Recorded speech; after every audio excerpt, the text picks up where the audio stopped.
ምክክርና ውይይት ልዩነቶችን ለመፍታት የጋራ መግባባት ለመፍጠርና ሰላምን ለማጠናከር የሚያስችሉ ጠቃሚ መሳሪያዎች ናቸው። በሰዎች መካከል የሚነሱ ጥያቄዎችን በሰከነ መንፈስ ለመረዳትና የሀገርን ጉዳይ በጋራ ለመምራትም ያገለግላሉ። ለዚህ ደግሞ ሐምሌ 8 የተጀመረው ሀገራዊ የምክክር ጉባኤ አሁን ላይ በሁሉም በተመረጡት አጀንዳዎች ላይ ስምምነት ላይ ሲደርስ ተመልክተናል። ችግሮችን በመወያየት መፍታት አዋቂነት ነው፣ ጥበብ ነው፣ ብልህት ነው፣ እውቀት ነው።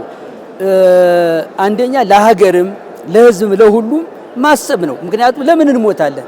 ተወያይተን ተረዳድተን ለሀገራችን ሰላምን፣ ለሕዝባችን ሰላምን፣ ለኢኮኖሚ እድገትን ሁሉንም እናገኝ ከሆነ በመግባባት መወያየት ትልቁ ነገር ነው። ይሄ የወንድማማችነትን ጥንታዊ አንድነታችንን መልሶ መገንባት መጠገን እና ቀጣይ ትውልድን የማዳን ስራ ውስጣዊ አድርጎ በስነ ልቦና ወደፊት የሚመጣውን መልካም ነገር ተስፋ ከማድረግ የመነጨ ነው የሚለው። እኛ የመጣንበት ክልሎች ላይ ያንን ህዝብ ይወክለን ነው።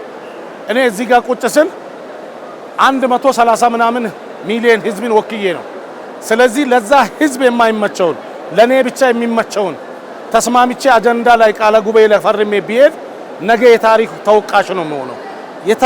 ከታሪክ ተወቃሽነት የሚድነው ለህዝቤ ለኢትዮጵያ ህዝብ የሚመች አጀንዳው በሚመች ሁኔታ ላይ ተወያይቼ ተስማምቼ ህዝባችንን አንድ በሚያደርግ መልክ ላይ በዛ ተስማምቼ ነው ቃለ ጉባኤ ላይ ፈርሜ የወጣው።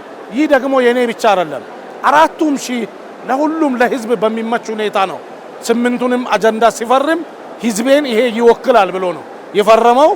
ለካ መስማማት መወያየት እንዲህ አይነት ትርጉም የሚሰጥና ለህዝቡ ጠቃሚ እንደሆነ ነው እያየው ያለው ማለት ነው። ይሁን እንጂ ምክክር ችግርን በአንድ ጀንበር ሙሉ በሙሉ አይፈታም። ይልቁንም ምክክር የአንድ ጊዜ ድርጊት ሳይሆን ተከታታይ እርምጃዎችን የሚጠይቅ ሂደት ነው። በእርግጥ መወያየት በአንድ መፍትሄ ያመጣም ብሎ መናገር ይከብዳል። ምክንያቱም ሰው የራሱን ሀሳብ ለማስተናገድ ጊዜ ይጨርሳል፣ ሰዓት ይጨርሳል፣ የተወሰነ ትዕግስትም ያስፈልገዋል። ይሄ በውይይት መፍትሄ ለማግኘት ትዕግስት ያስፈልገዋልና በአንድ ለውጦችን መመዝገብና ማምጣት ከባድ ነው። ግን በቀጣይነት አሁን ከዚህ መማር ያለብን መማር የሚገባን ለወደፊት ጦር ከመምዘዝ ከመገዳደል ከመተላለቅ በብዙ አይነት ጭንቅ ውስጥ ኢትዮጵያም ሀገራችንም ህዝቡም ሁሉም ከሚገባ በመመካከርና በመረዳዳት መፍትሄ መፈለጉ ቀጣይነት የሚያስተምር የሚያሳይ ይመስለኛል። ሁሉንም ኦቨር ናይት መጨረስ አይቻልም። ጅምር ነው።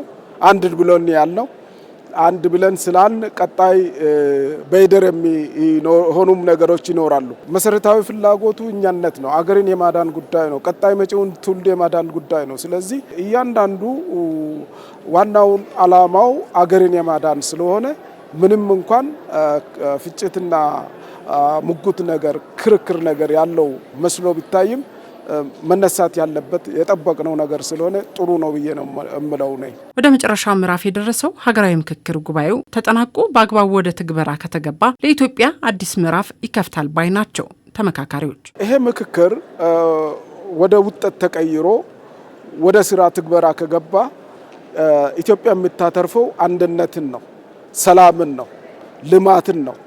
ቀጣይ ትውልድ መልካም ነገር ላይ እንዲመጣ ነው እና በተለይ ቀጣዩን ትውልድና አገርን የማዳን ስራ ስለሆነ ኢትዮጵያ መዳንን የቀጣይ ተስፋን ታተርፋለች። የተመኘናት ኢትዮጵያን የምናገኝባት ገጽ ይሄ ምክክር ኮሚሽኑ የተወያየበት ሂደት ነው የሚሆነው። ቀጣይ ኢትዮጵያ የተመኘነው ብልጽግናን እናገኛለን። ህዝቡ ከዚህ በኋላ ከስደት ነፃ ይሆናል። ስደት ላይ ያለውም በስርዓቱ ህዝባዊነቱን ጠብቆ መኖር ይችላል። ኢትዮጵያ የትላንትና ጦርነትና እልቂት ያበቃል። ከዚህ በኋላ በመመካከር አባት ልጄ ብሎ ጠይቆ በመመካከር ነገሮች ሁሉ ይፈታሉ። የኢትዮጵያ ህልም ይሁን ይሆናል ከምክክር በኋላ ብዬ ነው የምጠብቀው። ምክክር የራሱ የሆነ የሂደትና የውሳኔ ውጤት ያለው ሲሆን ሀገራዊ መግባባትና ብሔራዊ አንድነትን በማጠናከርም የማይተካ ሚናን ይጫወታል።